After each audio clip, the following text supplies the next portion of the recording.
Welcome to the Amateur's Advantage. I'm Laura Ashley, a Grand Prix dressage trainer and gold medalist rider, here to share the tools and principles that help riders and horses work in harmony no matter your discipline. Each week, I sit down with amateur riders, pro trainers, and equestrian professionals from every corner of the horse world to talk about the real stuff. Training struggles, mindset shifts, breakthroughs in the saddle, and how classical dressage can make us all better horsemen and women. Think of this as your tack room talk, your post-lesson debrief, and your barn family between rides. Let's get into it. We're back with another week of the Amateur's Advantage, and this week we're here with Krista Kehoe, who is a life coach for equestrians. Welcome to the show. We're excited to have you here this week, and we had a chat earlier about so many parallels between my day-to-day and your coaching and how we really see that blending together for our riders. So start by telling us a little bit about your business and what you do for riders. I'm excited to be here. I too am a dressage rider and I've been riding for 40 years. So I get all the things that we're all going through. I help equestrians get the most out of riding and life. And when I say I'm a life coach for equestrians, I'm not your riding coach. I'm not going to teach you a single riding skill. But what I am going to do is help you see the blind spots in your mindset that are actually showing up in your ride. And the way I like to explain that is sort of, if a horse can feel a fly on its back, it can definitely feel the pressure of the world on yours. And what I know about amateurs is that we are leading rich, full lives, right? Like we are professionals too. But when we show up to ride our horses or take a lesson or go to the show, we've got lots of other things going on in our brain besides what's going to happen while we're on the back of that horse that day. And you tell me, when your riders show up, can you tell when something is going on in their life outside of the barn that is a distraction or a pressure piece? Yeah, most of the time it does show up quite quickly. The times where we find we have the most issues is when they don't share. And so I like to give my riders that space first to tell me, hey, where are you at today? And when I ask, how are you feeling? I really want to know. Do not tell me good. That doesn't help anybody. I don't need the generic answer that you gave to the man at the cash register at the grocery store or while you're pumping gas. I want to really know, how are you today? Are you in pain? Are you upset? Are you distracted? Are you stressed? Are you worried? Like, what are you carrying? Because as much as we try to leave it out the mounting block, it's not that easy. I had girls' afternoon today. We went over to the horse show and sat and had lunch. And two of my clients were chatting towards the end of the day and going, I just get out of my car and it's the one time where I just go, okay.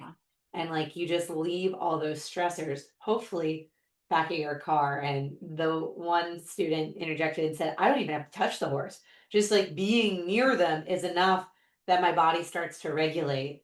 And the other one said, as soon as I put my foot in the stirrup, I feel that calmness. And I'm like, thank goodness, this is my me time. This is all that I get for me in the whole week. And I know I have to be present in that moment for my horse. So what can I do to make that possible? The check-ins with my clients are all very different depending on who.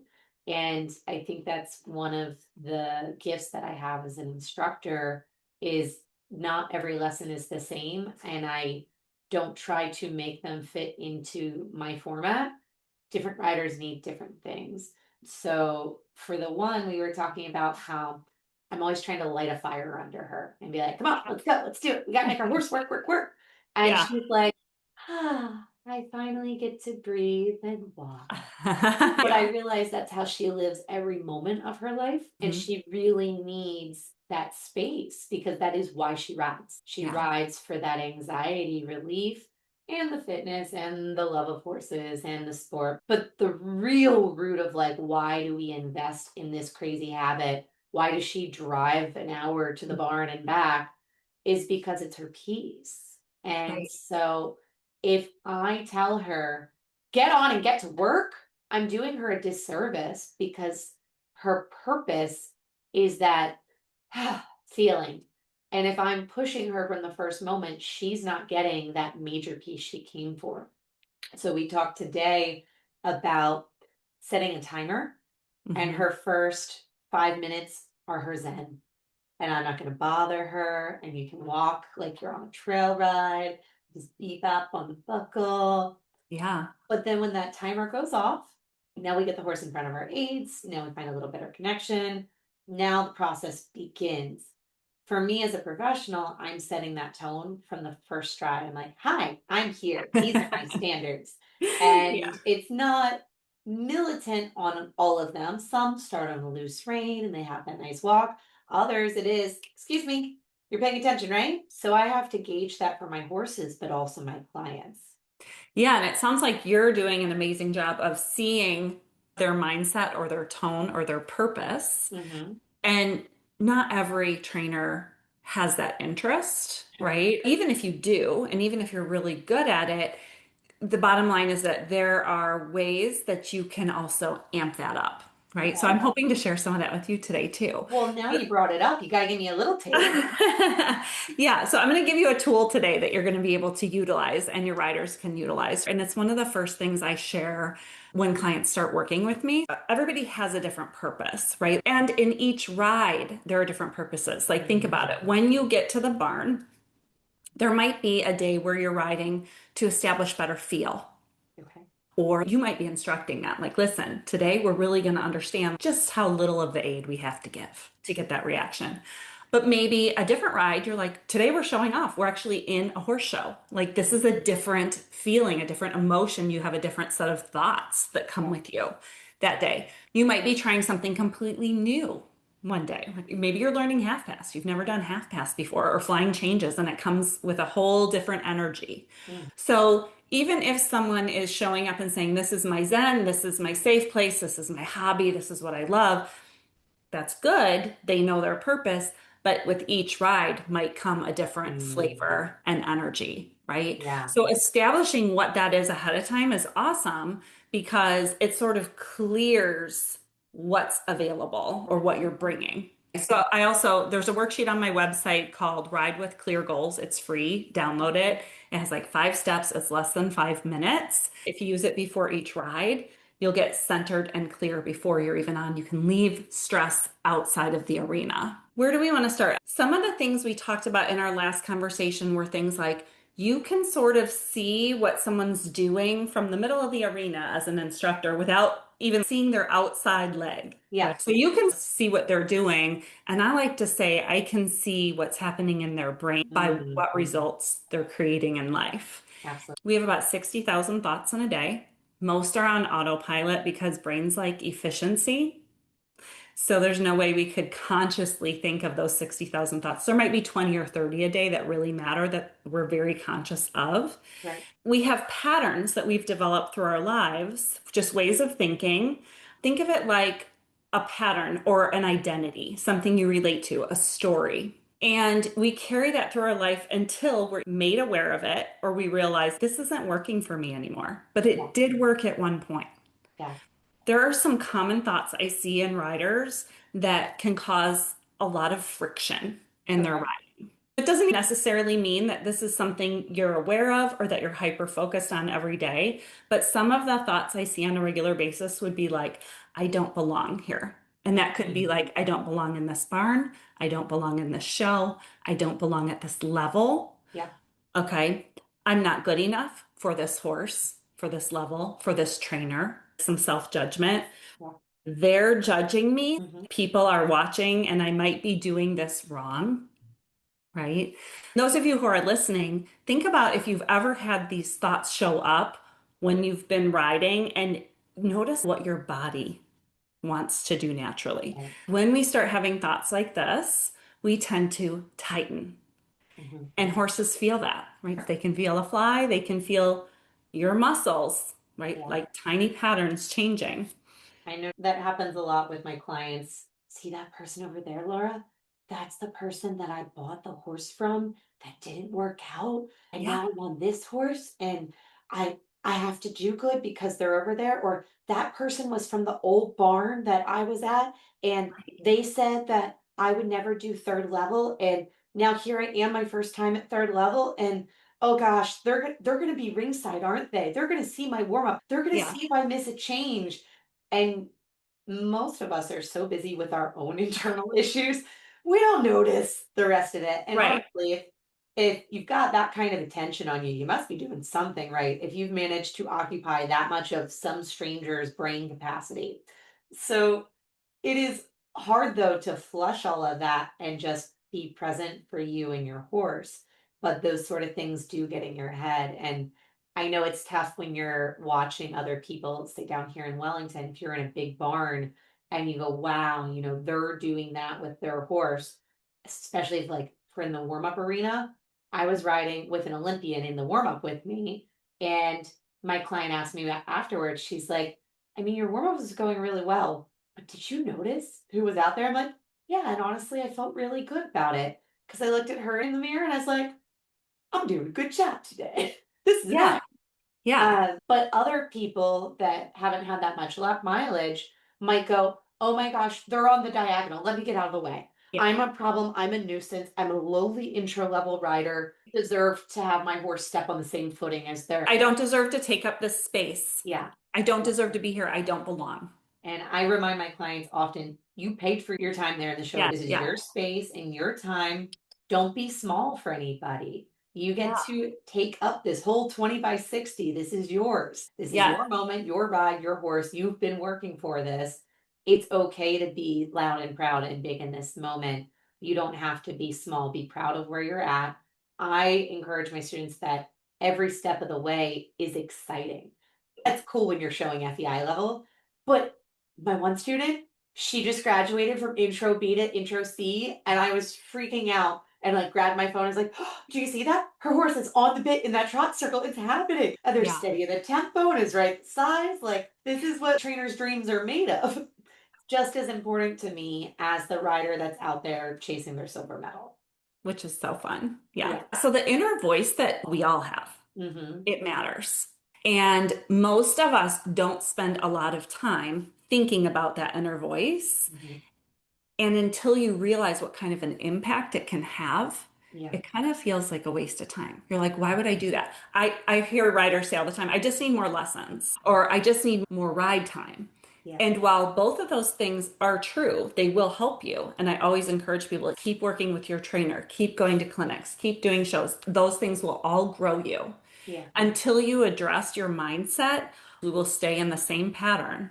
So we'll Mm-hmm. have very similar rides, we'll have very similar experiences, very similar show seasons for Mm. years. And I'm a prime example. I've been riding for 40 years, and I would say I'm an experienced low level rider Okay. until I implemented mindset and I changed some of the ways I was approaching things. Mm-hmm. I did switch disciplines, I switched barns, I switched trainers, but I made a very intentional choice about what problems I wanted to solve and what I wanted to pursue at this point in my life. Mm. And, now I'm lucky enough to have two horses. I've worked for that. And last year I did get to do my first FEI test. Yay. So Yes. super fun. But I still have to address that inner voice just like every rider does. Just because I'm a coach doesn't mean I'm immune from it either. Just like I'm sure you could say as a trainer, you still have the things that you have to work on for yourself as a rider, right? As a life coach, I have all the same thoughts, fears, doubts, lack of confidence that anyone else would have. But I know when it shows up what it's coming from and I can get out of it quick. I have a client right now who's a jumper rider as her primary discipline, but her jumper trainer said, go take some dressage lessons and figure out your seat. And so Yeah. she did because she's very action oriented, goal oriented.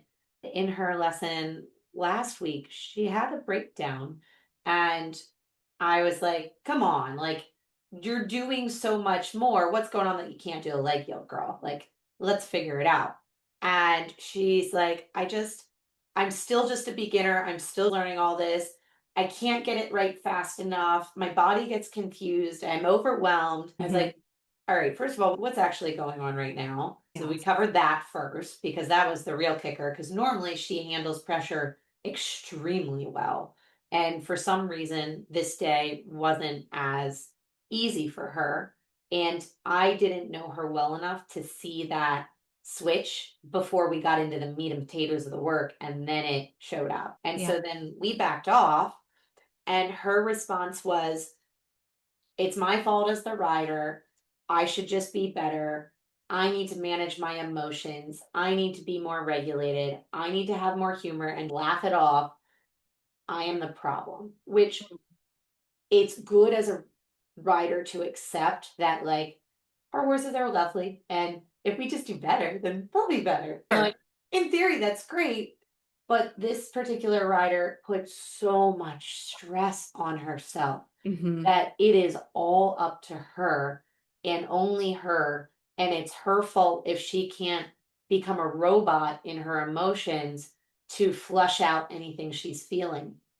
And I found that actually the opposite was true in this scenario, where she's got this internal voice screaming for space that's saying, I don't feel that secure in myself in this moment. And she said, shush, shush, we're Yeah. riding to do. And Okay, that's a great point. yeah. Because what you just explained is like she was trying to take responsibility for her emotions, Mhm, but actually she wasn't. mhm. Okay. She was shoving them under the rug. Yeah, And that is what most people do. They're like, I just need to be stoic and ignore it and put on my game face. right. And sure, there are moments where it's like, okay, there's no time to process this right now. Yeah. But doing that, it's different. Taking responsibility for your emotions in coaching, we call it emotional adulthood. Okay. Sometimes they say, okay, we're in self-carriage now. That's awesome. But there's a way to do it that creates pressure, Hmm. which is ignoring it, faking your way, toxic positivity. And then there's a way Mm, to do it that relieves stress, hmm. where you can hold yourself in that space and understand what's going on and what the real story is. And the one phrase I heard you say, something along the lines of like, I should be able to do this faster, or I should have gotten this already. You Hmm. know, I should be a better rider. Like when we start shoulding ourselves, right? We've developed some idea that we're behind. Mm, You know what? We aren't on time with this. yeah. And generally, when I see that pattern show up, there is a lot of internal pressure to get things right. And Okay. she feels like she's lost time compared to other people Hmm. because she came from a country with less riding opportunity. And now Hmm. she has the opportunity. So you better be darn grateful and make the absolute Hmm. max out of this opportunity now in front of you because you're so blessed to now be here. So squeeze every little last drop out of it. And she isn't giving herself enough grace for, I am where I am in this moment. I'm starting where I start today. Tomorrow's might look better or worse. Yesterday's might look better or worse. This is where I'm at. This is what I have to work with. All right, let's start. Yeah. Yeah. She's actually taking her opportunity away. Mm-hmm. And I would offer that it is probably because she's used to not having the opportunity. Mm, So our mindset or the way we think about things kind of becomes a highway running through your brain. It's well worn. mm-hmm. It's easy to go down that road. She's always been used to thinking there aren't enough chances, there isn't enough opportunity, I won't have access. Scarcity mindset. Yeah, and it's like not wrong. Mm, It's what she's experienced. She has facts to back that up. right. Okay. But now, to maximize her opportunity, the best thing she could do is to become aware that that is how she used to think. And when she thinks that now, it puts so much pressure on her that she can't take advantage of what's in front of her. So she has an option. Keep thinking how she always has, because it comes naturally, and that's allowed, like no judgment. She Mm-hmm. can. That can be how she shows up. And then this will just be how she creates results. Or consider that more than one thing can be true at the same time. Yeah. Okay. And while maybe opportunities can be limited, maybe they can also be plentiful. And how are things different right now? and what's in front of me right now, and how would I like this to look? And if opportunities are plentiful, how would I feel? Hmm. Maybe not pressured, maybe available, maybe curious, Hmm. maybe open. We talked about how I think most people know that we have an internal dialogue, Yes. but she has two different tracks speaking in opposition, more like the devil and the angel thing going on for Hmm. her at the moment. And she doesn't always give that first voice, which is, I would say, more of like her childlike self voice that's saying, like, this is hard and I can't, and I'm stressed, I'm overwhelmed, I'm not gonna. That's that voice. Hmm. And her big kid voice is saying, we don't need to do that anymore, go away. Hmm. Instead of saying, hey, buddy, I hear Hmm. you. I'm Yeah. sorry you're feeling that way, but you know what? There's some Hmm. good stuff right over there. Come on, let's go look at it. Yeah. And I feel like in her moment, and it happens so fast, you got to like slow down time when you're riding. Oh, I've got a corner and a short side to go. Psh, I got tons of time to get ready for that movement. And you Yeah. get there eventually, but when you first start, you're like, oh my gosh, there's another circle already? What the heck? I just finished the last circle. Now there's a transition. But as you get more proficient, you feel like time is in slow motion. And I get that with my internal thoughts now in the saddle and out of them, where Mhm. I get to like look at myself thinking and then talk to my thinking self. Yeah. Hey, brain, we're going to not do that anymore. Heard you. Totally get where you're coming from. However, we're going to swap it up this time. Manifest a new version that's super awesome for us, where we make slow and steady progress. And it's okay that we struggle because we're going to get there.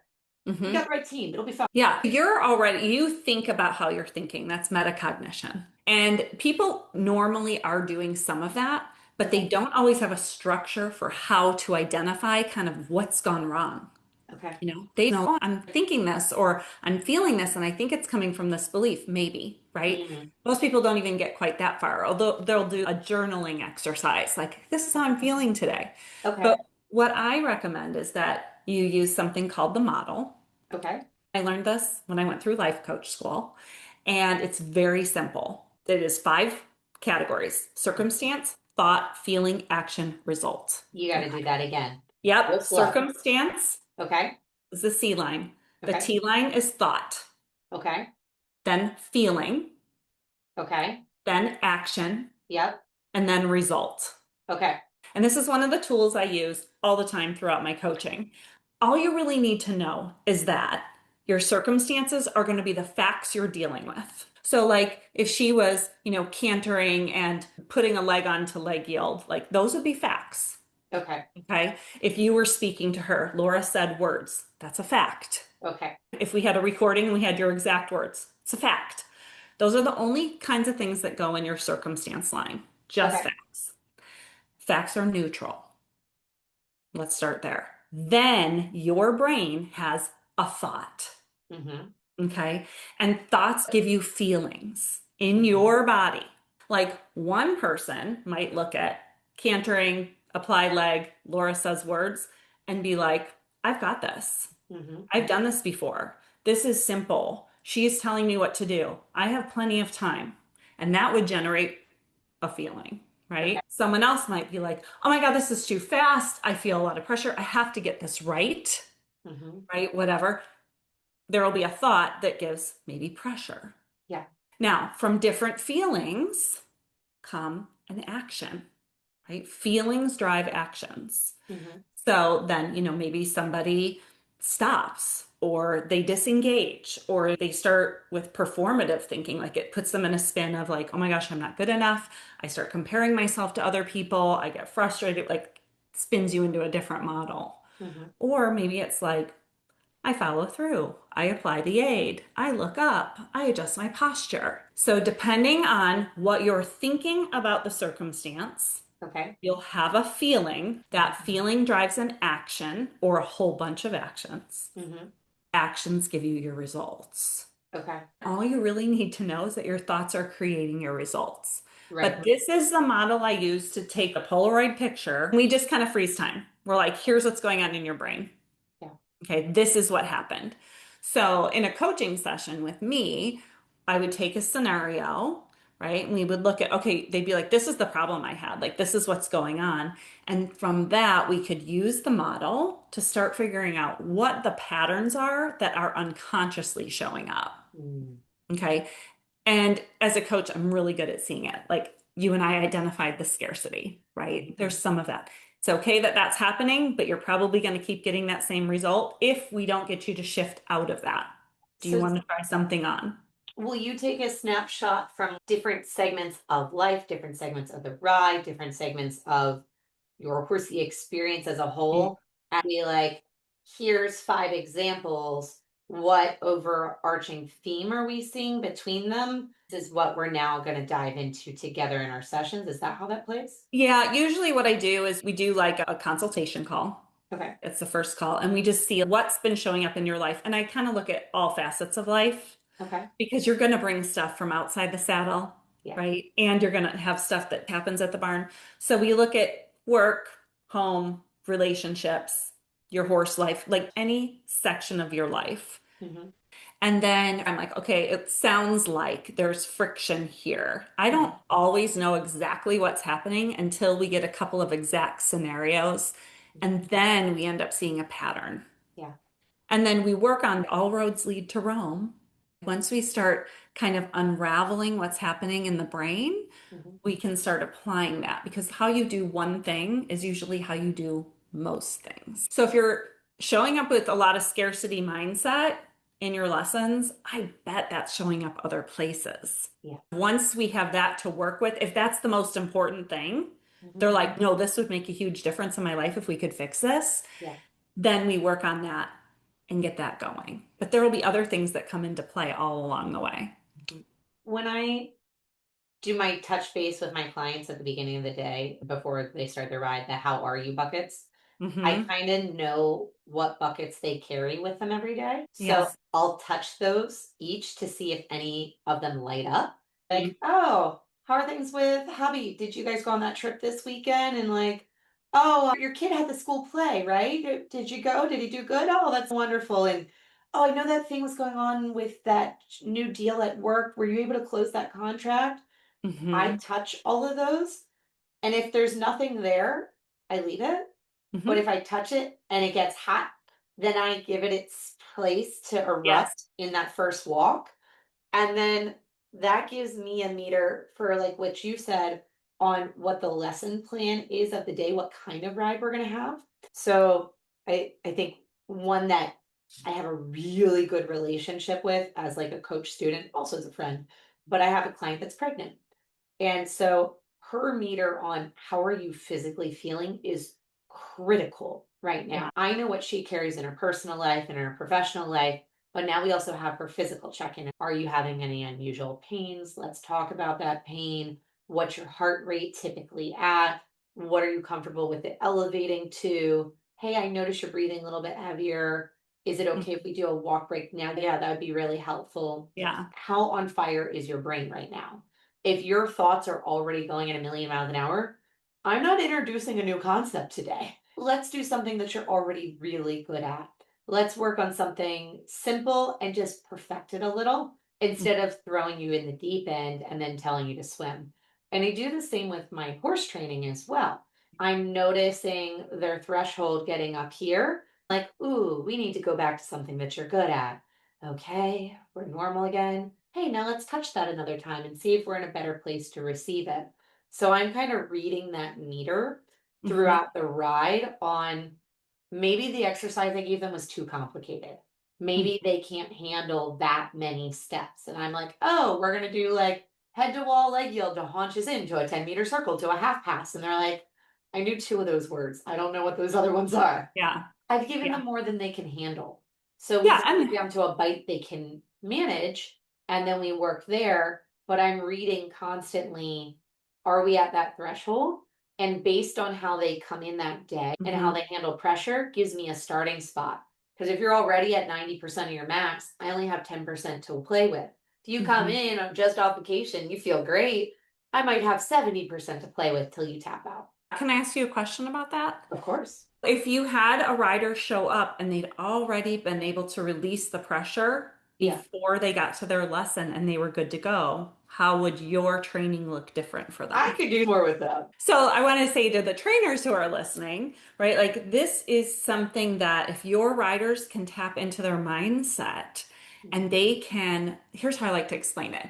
You know, like when you shake up a bottle of pop, like I don't Mhm. drink a lot of soda, but you know, every now and then you have a Diet Coke, a 7 Up, something. And you know how you just like unscrew it just a little bit and you screw the cap back on and it kind of goes, tss. Yep.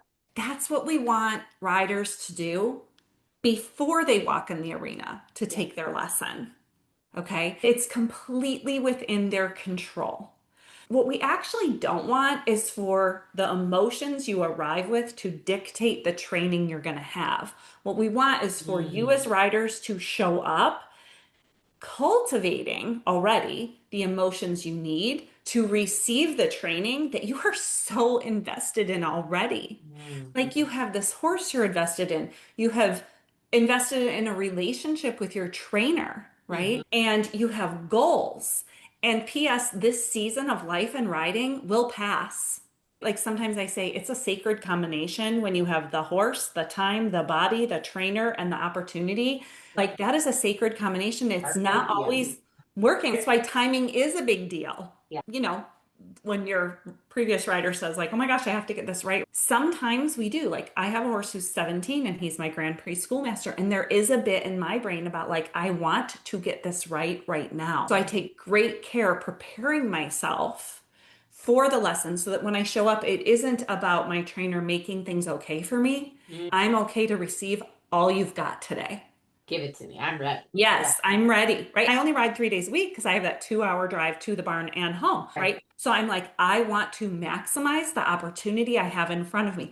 Mhm. Now, notice, not from a place of, oh my God, if I don't get this right, it's the end of the world. From a place of, I have the emotional bandwidth to do this. Yeah. I'm committed, right? So what we want to do is have people like I said, there's that worksheet on my website that you can download. Ride with Clear Goals takes less than 5 minutes. If you do that, it's like opening the pop bottle, letting the pressure off, and then you walk into your lesson and you're like, all that other stuff will be there for me when Mhm. I'm done today, but this is my time to immerse, engage, and get as much out of this training as I can. I use that exact same description today for a horse. The rider's an adult amateur, and her horse is very sensitive but kind. It's not Yeah. dangerous in any way, but he feels everything. He's very in tune. And I saw like 12 meters before she did. I said, "Hey, he's about to canter." Like 12 strides out. And lo and behold, he cantered when she wanted to be trotting. And Yeah. she, after she brought him back, said, "Well, how did you know that?" I said, "Well, you could see his adrenaline building. It was like he shook up a can of soda and Yes. it was ready to come out the front. He was still on the bit. He was still nicely round. He was still in trot. He wasn't too heavy in the hand, but you could see it was here. And it did Mm-hmm. exactly what I thought it was going to do. So she has to learn how to her horse to say, "Hey, let's see Mm-hmm. what you're feeling a little tense because you saw a bird over there. We're gonna maybe circle or bring the tempo back. There, you feel better? Okay, now we're gonna keep going." Like she has to be that emotional regulator for him. I Yes. typically am doing that for my clients, but man, would it be nice if they could do some of it for themselves before they got to me. Yeah, and the reality is, as much as you are trying to set the stage and manage the circumstances, remember the top line of the model, you're trying really hard to manage that for them Yeah. so that they can have certain thoughts and feelings. Here's the reality. You can't manage their thoughts and feelings. Really? I can't micromanage everything, Darn it. everyone's I life? know. But I'm Like so I've good at tried trying paying it. for it, right? So it's like, yes, your trainer actually can't do that for you. Wouldn't it be great? That's what I Right? Like, try to do anybody in my life. yes, I know. Don't we all? We can make it easier for Yeah. people to have a certain thought or a feeling. We can set the stage so it's more within grasp. Mhm. But ultimately, where does someone's feelings come from? Their own experiences. Their thoughts, Yeah. their own thoughts. And we Okay. can't control that. Like, no matter what you tell someone, if you say you're doing amazing, you've got this, you deserve to be in that arena, They have to believe it They don't, themselves. yeah, they have to believe that, or Yeah. they don't get the feeling of certainty or belonging or whatever it is that they need in that moment. So it's like training people how to have that emotional dexterity Mm, of cultivating the thought they need in the right time. It's not hard work. Okay, it's not hard work, but it's work that needs to be done in a setting where we can take that Polaroid picture of what's going on in the brain, yeah. right, the model, and then decide, like, is this the thought pattern I want to engage in unintentionally, or is there something I want to try to do differently to Yeah. create different results in my life? I have words that we don't say in my arena. Mm-hmm. Can't do it. Mm-hmm. Okay. Well, instead of I can't, what's our action plan that we're going to implement so that then we get closer to being able to doing it? Yeah. And so, not I can't do a flying change, but how about when I ask for the flying change, my horse comes through late behind. So I'm going to use my tools and go back to doing the simple change because it's okay that my changes are still difficult, but I'm going to do this to bring me closer to my goal instead of just, I can't do it. It's all, When you say I can't, you're kind of just releasing yourself from it because yeah. it maybe feels like a lot of pressure.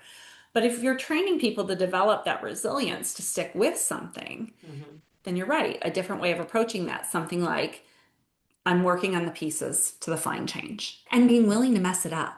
Yeah. That's the other thing is like, honestly, when you look at what we're doing Mhm. with these 1,200 plus pound animals who have thoughts and feelings of their own, we want it to look beautiful and artistic. And easy.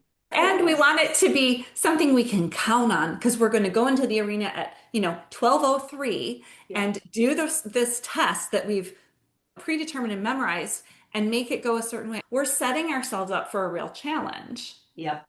right? And that's okay. One of my clients is a jumper rider, and he's like, "Oh, this dressage stuff should be really easy. You guys have multiple years to learn one Oh, test. What's the big challenge?" And he's like, "Oh, I get it now." He's like, jumper course, you got to kind of walk it, find your turns, and then like, bam, you hit it, and you're blind going in. Why not get 100% if you have all this time to work on it? Well, yeah. working with a living, breathing creature with its own thoughts and Like every discipline for sure has its, challenges and it's going to be hard. And I think when we accept it's going to be hard, it's going to be uncomfortable, that's also a different level of being available for what we're doing. I think a lot of people come into dressage with this idealized vision of what dressage, the Mhm. most beautiful, refined form of art and harmony and communication. And I strive for that every day. Yeah. But honestly, I can name one time. It was a left half pass on my horse Shauna. And I felt that shopping cart feeling where they like take your hand and take you across the arena. I'm like, oh, that's it. That's Yeah. what I've been seeking for 20 years. Oh my gosh, it happened. And like, it's literally that Fleeting. rare of a Hmm. specialty that with riding 10 horses a day, I remember that moment. Yeah. And it's not like every ride is just perfect and wonderful, but we come in with this vision of beauty and art. And when you find out that training is sometimes ugly and it's full of mistakes and problems and trials and tribulations, you're like, wait a second, this is what I signed up for? Oh, crap. I think an important question to ask yourself is how much emotional discomfort am I willing to experience on the way to my goals? I talk Right? about riding through the suck. I Yes. Are have, you willing? yeah, I had a client today and we ran through training three Mhm. and it wasn't going well, but you got to figure it out. We're Mhm. not doing a redo. You're not doing that center line over again. I realize you broke out a canter and that's a whoopsie. But what are you going to do next? Or are you just going to work with what you got and figure it out and keep moving Yeah. on? And Like, this are next you recital willing is to be seen doing it wrong? it's Right? And okay. And now let's problem solve through it mhm. because this is real life and these things happen. We have to not just think clearly in the perfect moments, but think clearly when things are not going the way we wanted them to. And Yeah. problem solving through is really important. So I think of every time that things go wrong as an opportunity. It's like, Hmm. oh, goody, we get to troubleshoot this now. Oh, you went in for your canter pirouette and your horse walked? Well, now what are you going to do? Yeah. Okay, well, I'm going to walk 3 steps because that's all I have because I have to do the pirouette here. Now I'm going to pick up the canter and I'm going to turn at the same time. Well, guess what? We Hmm. practice at home. We do walk pirouettes to canter pirouettes because it happens. I love that you just said that because one of the things I teach, this concept is in my family, we joke that it's called WPOs, worst possible outcomes. Ooh, okay. Okay. And it sounds horrible. Like, oh my God, you're going to visualize the worst possible outcome, or oh, why are you going there? Isn't that kind of pessimistic? Mm-hmm. And the answer to that is no, it's actually strategic pessimism. You're Mm, like, this is my goal. mm-hmm. And on the way there, there will be obstacles. What are the worst obstacles that could show up? Those are your WPOs, Yeah. right? And then, okay, well, if I can solve those or have a strategy that I know I can fall back on, then if it happens in the show arena, God forbid, where I'm being seen, Yeah. what will I do? How will I handle it? Can I recover from it? And I think when you know you can recover from the WPO, Mm-hmm. it gives you a lot of confidence, Yeah. right? And self-assuredness and resilience. Mm-hmm. And that sometimes is the certainty that your brain needs to go out and take the risk. Because Yeah. there are a lot of people holding back and saying, I'm not going to move up that level, or I'm not going to be seen at this show, or I'm going to go ahead and scratch this today because maybe they weren't strategically pessimistic, right? Maybe Mm-hmm. they didn't identify their WPOs ahead of time Yeah. and create a plan that they knew would help them survive that. Yeah. And the surviving isn't just like you said, the mechanics of, okay, the canter pirouette's not happening. I'm going to walk it. I've got 3 steps. That's a great plan. Mm-hmm. But the secondary plan of that is when the person I bought the horse from is standing on the sidelines, right? Like you talked about earlier. And now I'm worried about what they think. Mm. What am I going to do with my emotions? What am I going to tell myself? How will I live with being seen making the mistake? Ooh. Okay. So And when now you, not even just the physical action plan, but all of those other forces yes. attacking you in that scary moment for your emotions. Yeah. So you don't want to be doing that in the arena that day. Mm-hmm. Because if you are leaving all of that for the arena, for the show, that's a lot of pressure. Yeah. So that's why we do mindset work Mm. ahead of time. And what I love about working with riders is, you know what? We spend a lot of money on saddles. We spend a lot of money on physio. We spend tons of money on training, on shows. It's less than a saddle to work with me for 12 weeks, and Mm-hmm. you'll have it forever. And you can apply it to every aspect of your life. You'll have all these tools.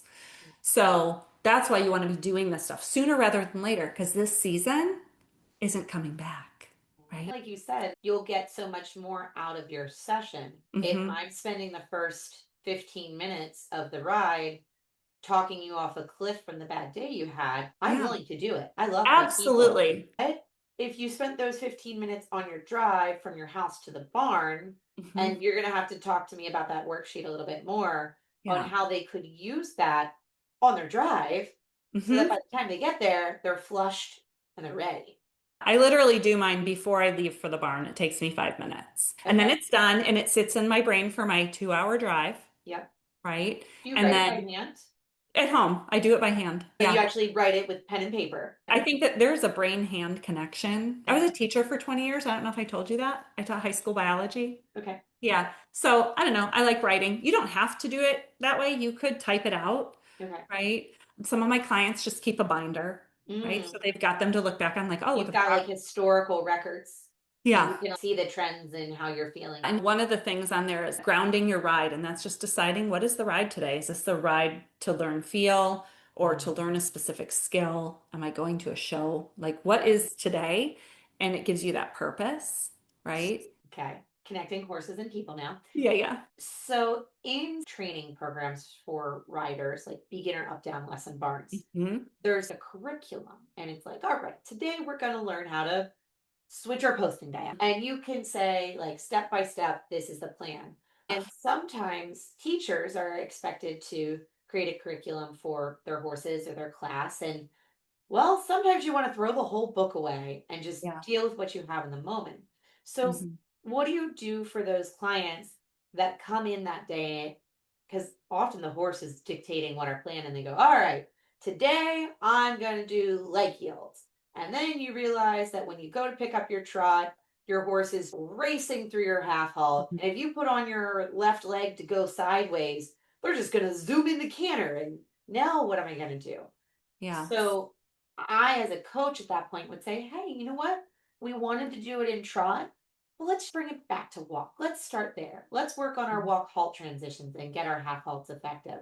Then let's do turn on the forehand so that we can turn and then stop. So I'm giving my riders permission to say, I know where you want to be, Yeah. and we're going to get there. And I promise I'm going to bring you to that spot, but you're not actually here to start it. You're here. And Hmm. if we only get to there today, I'm okay with that. Yeah. But if you're giving the riders their intention coming in, how do you work through that release of the intention if you have a, well, that wasn't what I thought I was coming into today? How do you deal with that? In my coaching, Yeah. okay. Yeah, it's a 12-week container. Okay. So I know after about 30 days, you're going to ride with more presence. You're going to Okay. let go of stress. Like that's our first goal. Yeah. The end of month two, you're going to kind of uncover what those hidden patterns have been for you. And then we're going to be able to strategically rewire those. But you're also going to start learning all the tools, the mindset Okay. tools. And then the end of month three, you're the one who can guarantee your own results going forward. So you've got resilience, you've got more self-trust. And I would say those are sort of the general benchmarks. But I do all of my coaching as one-to-one customized plans. So Okay. when a client comes and meets with me in a consultation and I go through, okay, what has been showing up for you? What are your goals? And if you don't know your goals, will help you set them in the first Okay. month. But I know my clients very personally because Yeah. it's just us. Yeah. It's not a group program. And so there's lots of room to tailor the program specifically for exactly what they need. Like maybe somebody needs more boundary setting because they can't seem to create space for themselves to Mhm. pursue what they really want. Okay. But maybe another client is like, no, I've got all the space I need for that. That's not what I need at all. Yeah. Like, I actually just have a lot of other things going on, and my time is an issue, Mm. right? Or it isn't a belief about how good I am. It's that, whatever. It's something completely different for them. It's perfectionism, Yeah. maybe, and that's keeping them stuck.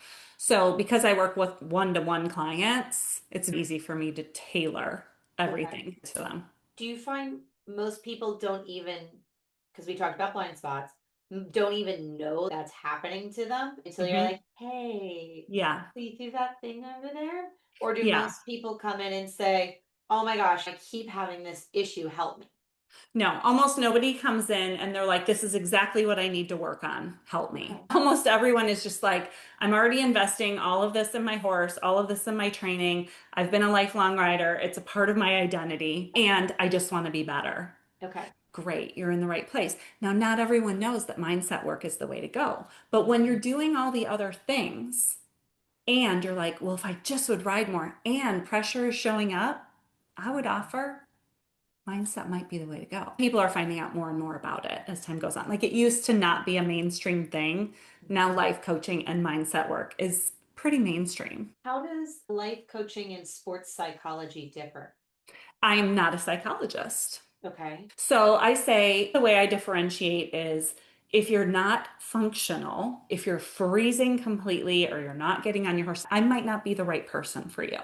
Life coaches work with people who are totally functional and want to optimize. Okay, that's really clear. Yeah. So we're trying to find that last 2% Yeah. or 10% even. Yeah. We're not starting from zero. How do I make this better? I'm doing close to what I want, but Hmm. it's out of my reach. Yeah. Or maybe you're just like, I want this to be more fun, Okay. right? I want this to feel a lot easier. Hmm. So I would say in life coaching or the mindset work I do, I am addressing your brain, right? I kind of know the patterns. I teach you things like the motivational triad, prefrontal cortex versus primal brain reflexes. But we don't do it like it's all scientific. Okay, I have a science background, but that's not how we're going to approach it. We're going to be very conversational. And then you're just going to be able to apply this work in order to move yourself toward your goals. But You're going to reduce risk. Okay. The three things that your brain is going to want is safety, ease, and fun. And Safety. as a life You got to coach, say it again. yeah, Safety, ease ease, and fun. fun. And by fun, I mean immediate gratification. Think dopamine Okay. if you want to be more scientific. Yeah. My job as a life coach or your mindset coach is to help make getting to your goals easier by setting you up a strategy that involves safety, ease, and fun. Mm. And that's part of month one when Okay. you work with me so that we get things rolling. And burnout's a thing in horses too. Yeah. It can become, as much as it's this beautiful, artistic, amazing opportunity, it takes a lot of time, a lot of energy, a lot of resources. And sometimes we're not making the progress we want to make. Sometimes people are burned out. That's another great time to work with a mindset coach. Okay.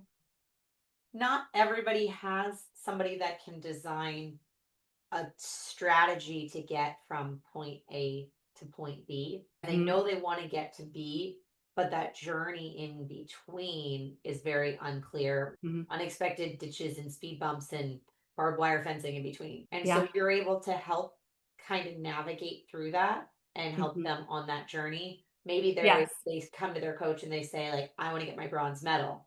Yes. And they're like, well, that means I need to ride first, second, and third level. And the Mhm. coach is like, okay, well, let's start by learning how to do a good walk to canter transition and then we'll go from there. But you're able to say, hey, so they got your riding taken care of. Mhm. What about this experience that popped up along your journey? What if you don't know how to plan and strategize how to get from A to B? What if this happens a lot? What if the person's like, I know my horse can get me to second level. I'm sure I can get my scores there. I don't have a third level horse.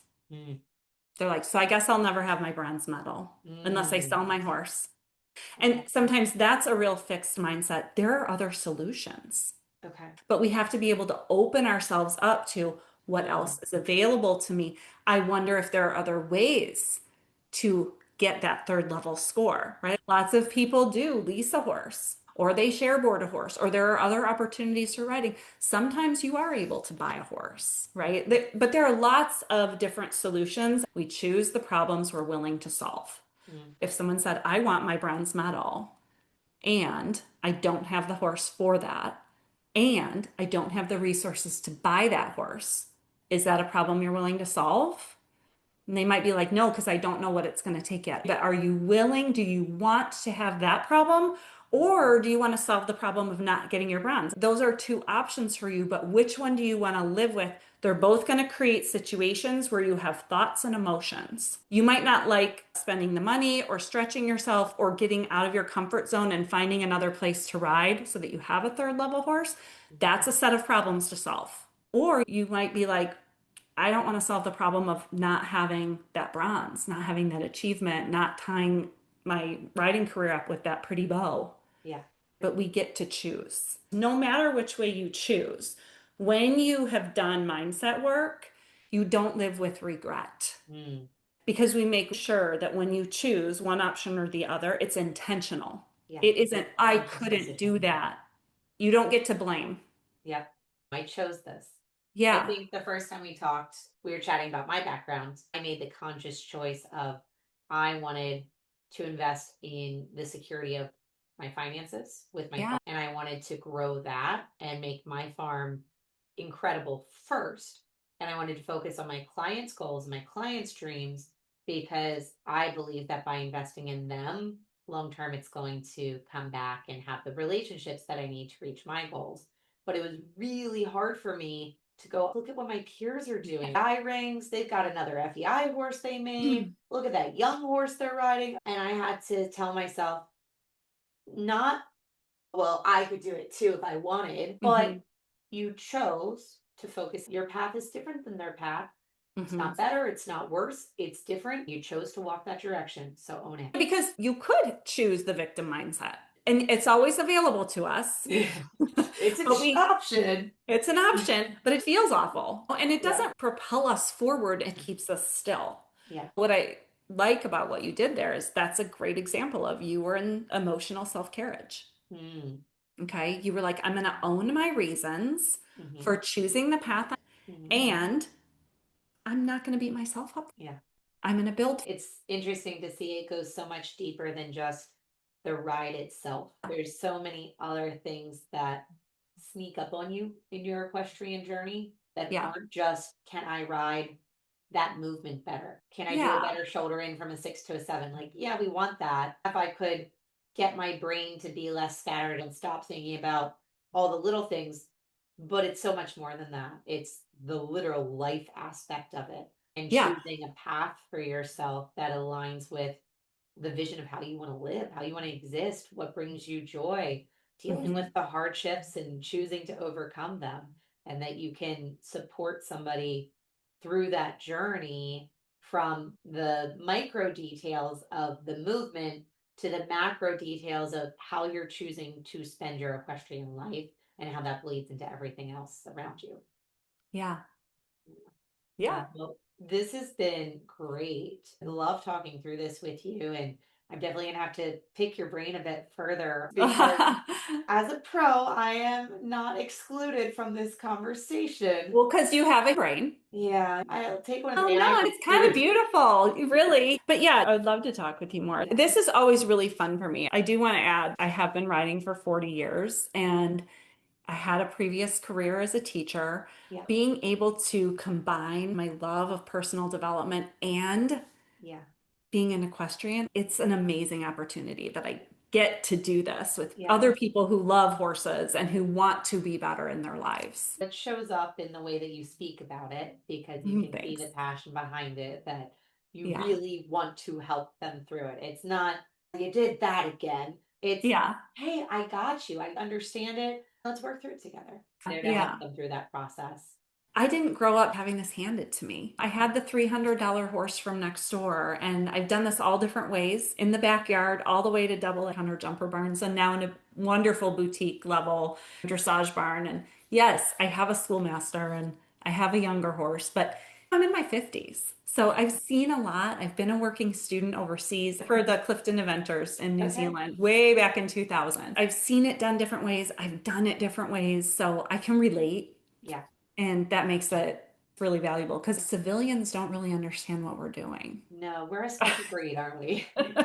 Special We- sort of crazy to fall in love with horses, but I wouldn't have it any other way. yeah, this is it.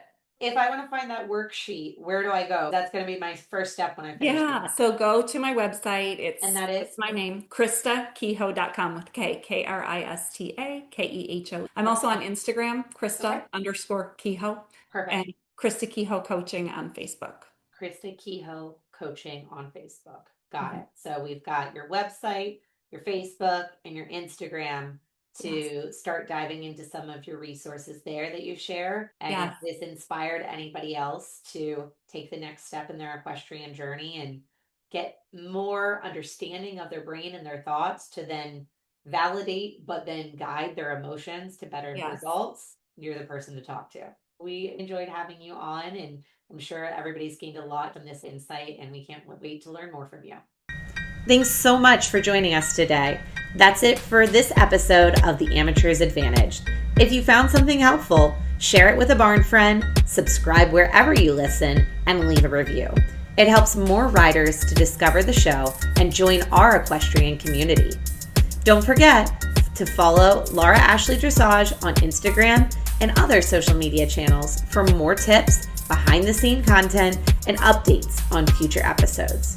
Join us next week as we continue to unpack real life training challenges, mindset shifts, and how classical dressage principles can help solve problems for riders and horses of all disciplines.